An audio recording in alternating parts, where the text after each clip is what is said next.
Good morning, friends. My name's Bernard, and I played two excerpts of the adagio from the Mozart Concerto No. 5. The first one I played was a pretty standard traditional version with certain bowings and fingerings. And the second one was my interpretation after having played the piece for many years since I was very young, and it's kind of evolved for me. And I'll go through it now and explain to you some of my ideas of how I interpret this piece. I've been playing the piece quite often, the whole concerto now recently, and I have several students who are also working on the piece. So we've had many discussions about this or that aspect of it.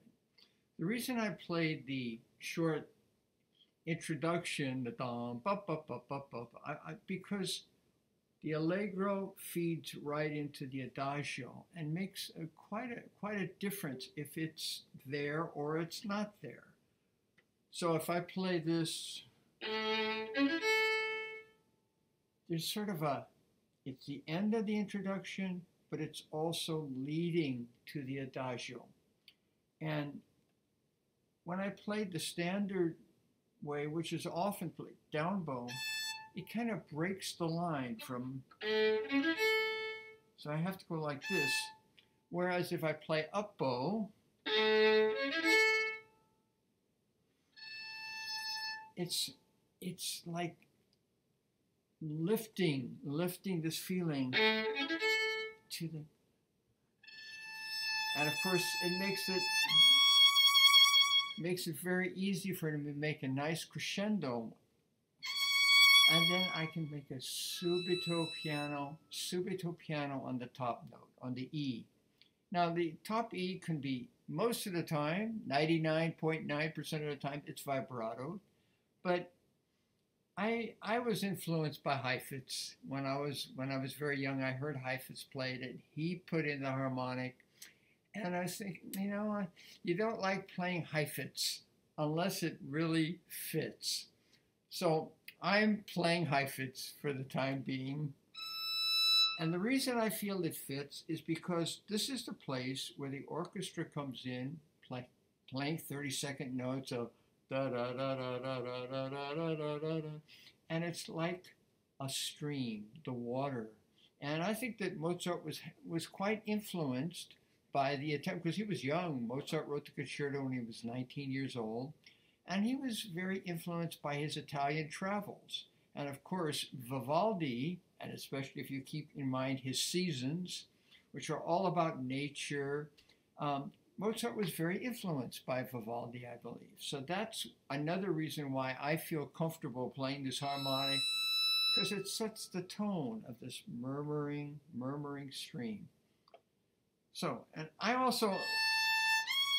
love having a little bit of a slide. It gives emotional expression right away. Instead, if I play two, it's okay, but it just doesn't satisfy me as well. So if I go ahead,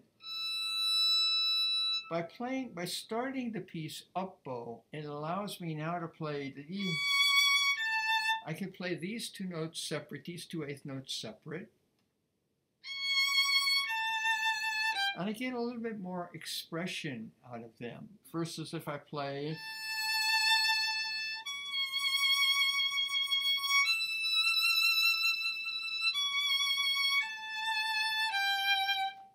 it doesn't satisfy me as much as playing separate bows.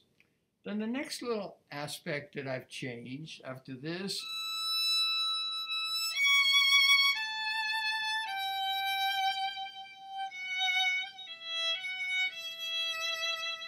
now the standard version that Mozart wrote is,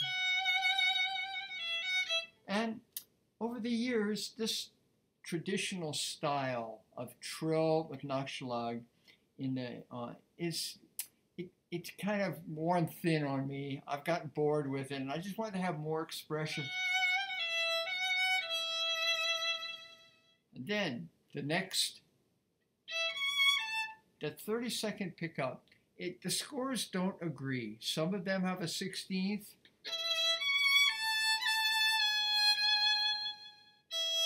So you end up playing 2/16 on each one of those little phrases. Whereas if you play the first one with the 32nd, it leads ahead to the next one. Okay, so now the next little detail is what about playing an open E string versus, and again, I like the open E. It's brighter and it's a different quality sound, and it sort of matches the harmonic I played in the very opening. So now let me go back to here.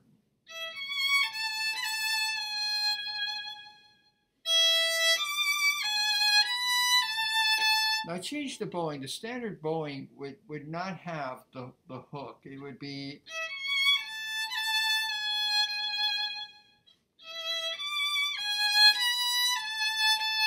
something more like that, and I get more expression when I play the hooked bow and then the open string.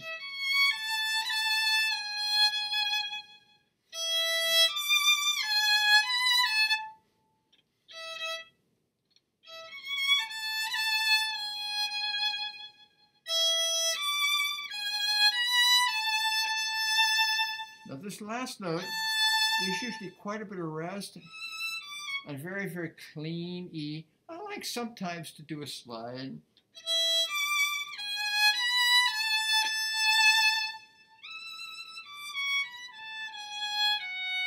And this is all pretty standard, but then when we get to this point, in the original, it's 4/8 notes. And this is probably my own problem, but I've always been bored by these 4/8 notes. So I decided that instead of that, I would blow. So I have a little bit more motion in those 4 notes. You know, kind of making you wait for it, then.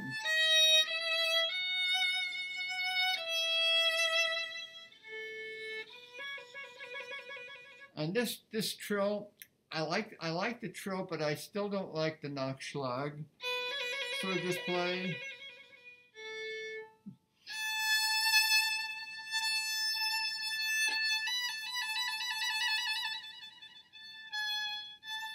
And that's totally optional to play the Nachschlag, either separate bows or either way.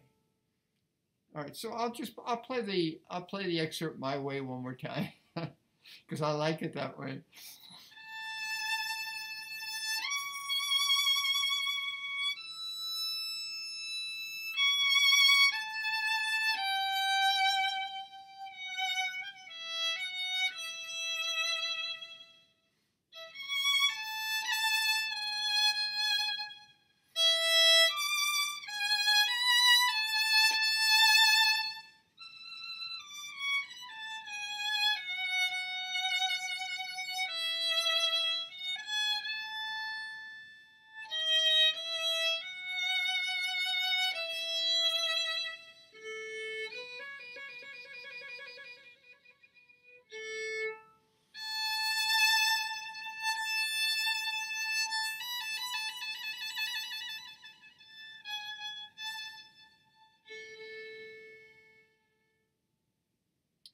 I should also mention that on the end of this excerpt, there are many players that do extra little cadenza. I know I heard Pinka Zuckerman play.